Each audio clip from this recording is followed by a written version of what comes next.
राधे राधे। मित्रों, आप सभी को जया एकादशी की ढेर सारी शुभकामनाएं। माघ मास के शुक्ल पक्ष की एकादशी तिथि पर जया एकादशी का व्रत रखा जाता है। इस साल 8 फरवरी 2025 अर्थात आज जया एकादशी मनाई जा रही है। मान्यता के अनुसार इस दिन भगवान विष्णु और माँ लक्ष्मी की पूजा करने से साधक के समस्त कष्टों का न सिर्फ निवारण होता है, बल्कि उसे भूत प्रेत से छुटकारा भी मिलता है। साथ में अगर सच्चे भाव से जय एकादशी का उपवास किया जाए तो साधक को मृत्यु के पश्चात मोक्ष भी प्राप्त होता है। साथ ही साधक पर भगवान विष्णु और माँ लक्ष्मी के श्री चरणों की कृपा भी बनी रहती है। इस वर्ष जया एकादशी में मृगशीर्ष नक्षत्र बन रहा है, जिस पर वैधरति योग का संयोग। ऐसे में जया एकादशी व्रत कथा का पाठ करने से व्यक्ति की समस्त समस्याओं का निवारण होता है और उसके भाग्य में भी वृद्धि होती है। जया एकादशी का व्रत बेहद खास और महत्वपूर्ण माना जाता है। शास्त्रों में कहा जाता है कि इस दिन व्रत रखने से साधक को भूत प्रेत और नकारात्मक शक्तियों से मुक्ति प्राप्त होती है। इस व्रत को लेकर एक बार धर्मराज युधिष्ठिर ने भगवान श्री कृष्ण से पूछा, यह माघ मास की एकादशी का क्या महत्व है? तो इसके उत्तर पर भगवान श्री कृष्ण ने कहा कि इसे जया एकादशी कहते हैं। इस दिन सच्चे भाव से उपवास रखने से व्यक्ति को भूत पिशाच की योनि का भय नहीं रह जाता है। जया एकादशी के बारे में कहते हुए भगवान श्री कृष्ण ने कहा कि एक बार की बात है जब नंदन वन में उत्सव चल रहा था। इस उत्सव में सभी देवतागणों से संत उपस्थित थे। माना जाता है कि यहाँ चल रहे कार्यक्रम में गंधर्व गायन कर रहे थे और गंधर्व कन्याएं नृत्य कर रही थी। उस समय नृत्यांगना पुष्पवती सभा में गायन कर रहे माल्यवान नाम के गंधर्व पर मोहित हो गई।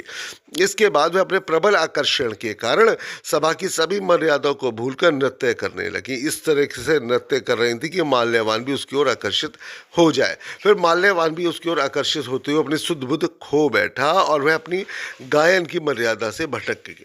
दोनों के इस अपकर्म से क्रोधित देवराज इंद्र ने उन्हें श्राप दे दिया।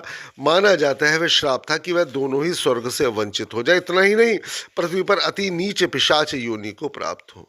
कहते हैं देवराज इंद्र के श्राप के प्रभाव से वह दोनों पिशाच बन गए।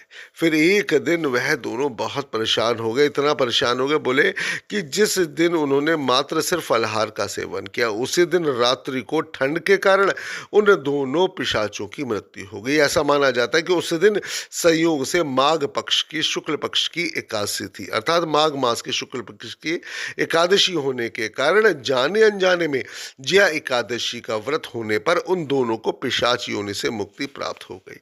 अब मुक्ति मिलने के पश्चात वह दोनों पहले से भी कहीं ज्यादा सौंदर्यवान हो गए। साथ ही उन्हें पुनः स्वर्गलोक में स्थान भी प्राप्त हो गया। इस बात से आश्चर्यचकित देवराज इंद्र ने उन दोनों से पूछा कि आखिर तुम दोनों इस श्राप से कैसे मुक्त हुए? तब देवराज इंद्र के सवाल का उत्तर देते हुए गंधर्व ने कहा, वह भगवान विष्णु की जया एकादशी के व्रत का प्रभाव है कि हम इन सब कठिन परिस्थितियों से मुक्त हो गए। तो मित्रों, आज की जो जया एकादशी है वह बेहद ही महत्वपूर्ण है। न सिर्फ वह महत्वपूर्ण है, वह आपके अंदर की नकारात्मक शक्तियों का शमन करने में भी सर्वसमर्थ है। इसलिए आज के दिन जो भी व्यक्ति इस व्रत कथा को पढ़ता है अथवा सुनता है अथवा प्रभु के श्री चरणों का ध्यान करता है माँ लक्ष्मी सहित, तो उसके समस्त कष्ट, रोग, दरिद्रता आदि का त्वरित ही निवारण हो जाता है। और साथ ही उसके जीवन में अगर कोई रोग भी आना होता है तो वह भी शास्त्रों के अनुसार राधा रानी की कृपा से दूर हो जाता है। श्री कृष्ण गोविंद हरे मुरारी, हे नाथ नारायण वासुदेवाय। हरे कृष्ण कृष्ण कृष्ण हरे हरे, हरे राम राम राम हरे हरे, हरे राम राम राम हरे हरे, हरे कृष्ण कृष्ण कृष्ण हरे हरे, हरे कृष्ण कृष्ण कृष्ण हरे हरे, हरे राम राम राम हरे हरे। राधे राधे राधे राधे।